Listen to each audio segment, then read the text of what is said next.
बिहार विधानसभा चुनाव के लिए एनडीए ने आज अपना घोषणा पत्र जारी कर दिया है, जिसमें गरीब पंचामृत योजना के साथ साथ केजी से पीजी तक की जो शिक्षा है उसको फ्री दिया जाएगा। महिलाओं समेत और उसी के साथ साथ चिकित्सा की अगर बात करी जाए, किसानों की बात करी जाए, सभी के लिए उसमें बहुत सारी योजनाएं हैं। भारतीय जनता पार्टी के प्रदेश अध्यक्ष भूपेंद्र चौधरी हमारे साथ मौजूद हैं। एक बहुत बड़ा घोषणा पत्र जो है वो बिहार में एनडीए लेकर आई है। आपको लगता है कि ये कितना सफल होगा और उसी के साथ साथ जो महागठबंधन का घोषणा पत्र था उस पर हावी होगा? एनडीए ने जो घोषणा पत्र में बातें कही हैं, तो हमारा घोषणा पत्र नहीं, संकल्प पत्र होता है। और हम लोग संकल्प लेते हैं कि जो कह रहे हैं उसे पूरा करेंगे। आप पुराना भी ट्रैक रिकॉर्ड अगर देखोगे तो भारतीय जनता पार्टी, एनडीए ने जो जो विषय चुनावों के समय जो संकल्प लिए थे, हम सबके लिए गर्व करने वाला विषय है कि हमारी सरकारों ने उसे पूरा किया है।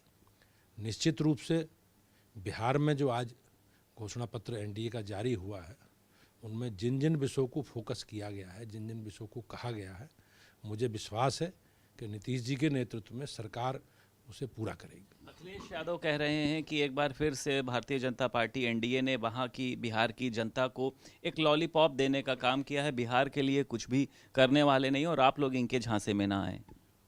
बिहार में महागठबंधन अपनी पराजय सुनिश्चित मान चुका है और इस प्रकार के नकारात्मक बयानबाजी करके वो लोगों को का ध्यान असली मुद्दों से हटाना चाहते हैं।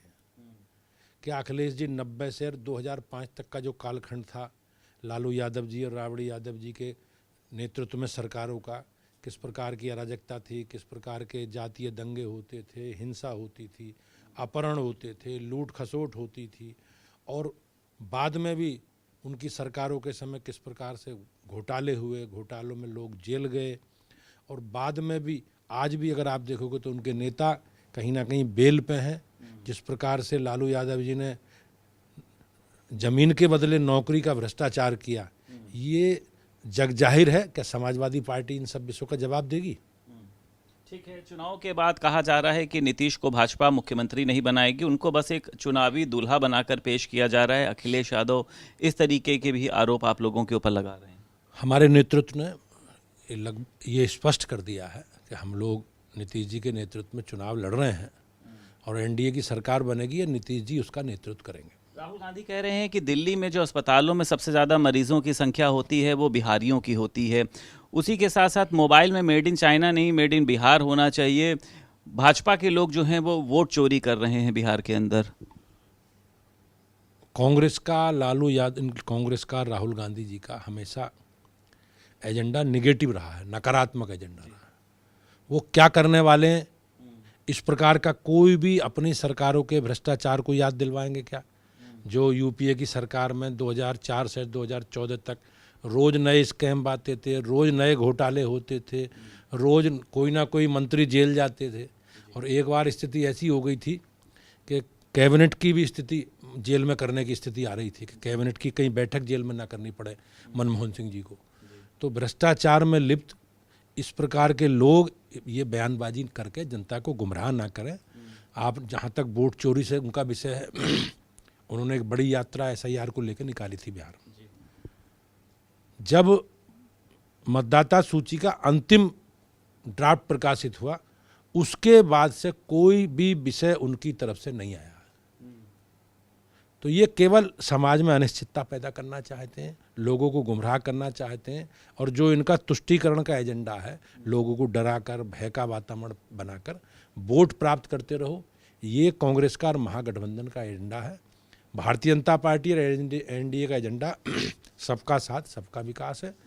माननीय प्रधानमंत्री जी 140 करोड़ लोगों की बात करते हैं, और हमारे राज्यों में हमारी सरकारें हैं, वहाँ सभी नागरिकों के विकास के लिए सरकारें प्रतिबद्ध हैं। हम उस प्रतिबद्धता के साथ आगे बढ़ रहे हैं। अखिलेश यादव जी क्यों कहते हैं अध्यक्ष जी कि एसआईआर को लेकर आप लोग घोटाला करना चाहते हैं? एक भी बीएलओ जो है वो पीडीए का अगर हो तो आप बता दीजिए। तो अखिलेश यादव लगातार इस तरीके के आप लोगों के ऊपर हमले कर रहे हैं। ये लोग चुनाव में लंबी पराजय से, जिस प्रकार से मोदी जी के नेतृत्व में लगातार तीसरी बार केंद्र में सरकार बनी है, देश की जनता का विश्वास भारतीय जनता पार्टी, एनडीए और मोदी जी के प्रति है। ये लोग बौखला चुके हैं, इनके पास कोई मुद्दा नहीं है। ये केवल समाज में नकारात्मक माहौल, जाति के नाम पे, भाषा के नाम पे समाज को बांटना। अखिलेश जी बताए ना, इसके समाजवादी पार्टी की सरकार जब जब आई है तो उनके समय क्या अराजकता नहीं हुई? उनके समय जातीय दंगे, आतंकवादी हमले, हिंदुओं का नरसंहार, आप हमारे साधु संतों के बारे में किस प्रकार की टिप्पणी होती थी, अयोध्या में किस प्रकार से कार सेवकों का नरसंहार हुआ, और हर जिले में वन डिस्ट्रिक्ट वन माफिया शासन चलाते थे। आज आप अगर देखेंगे तो इन विषयों का जवाब समाजवादी पार्टी को देना चाहिए। अच्छा सरदार पटेल, आपने देखा होगा जो आतंकवादी थे जिन्होंने देश की न्यायपालिका परिसरों में हमले किए, बम विस्फोट किए, उनके मुकदमे वापस हो गए। वो तो धन्य है देश की न्यायपालिका, उसका अभिनंदन करता हूँ देश की न्यायपालिका, उनकी सजगता के कारण उन आतंकवादियों के मुकदमे वापस नहीं हो पाए। तो ये समाजवादी पार्टी के लोग हमेशा वोट की तुष्टीकरण की राजनीति में विश्वास करते हैं। इनके पास बताने को कुछ नहीं है। हमारे पास बीजेपी का एक कार्यकर्ता, एक एनडीए का कार्यकर्ता अपनी सरकार के रिपोर्ट कार्ड, कामकाज का लेखा जोखा लेकर हम लगातार जनता के बीच में। प्रियंका गांधी ने पीएम श्री जो विद्यालय हैं उनको लेकर ये कहा है कि बच्चों का ब्रेन वॉश किया जाता है। केंद्रीय मंत्री जो हैं धर्मेंद्र प्रधान, उन्होंने इसको लेकर सवाल खड़े किए और ये कहा है कि कांग्रेस जो है ये गुमराह करने का लगातार काम करती है कि बच्चों का विकास ना हो, उनको शिक्षा ना मिले। निश्चित रूप से मैंने जैसे कहा कि ये लोग समाज को बांटना चाहते हैं। कांग्रेस का एजेंडा हमेशा, आप कांग्रेस का इतिहास देखोगे तो समाज का विभाजन करके ही, समाज में वैमनस्यता पैदा करके ही ये अपना राजनीतिक एजेंडा चलाते रहे हैं। कांग्रेस ने या विपक्षी गठबंधन ने कभी सबका साथ, सबका विकास और सबके विश्वास की बात नहीं कही।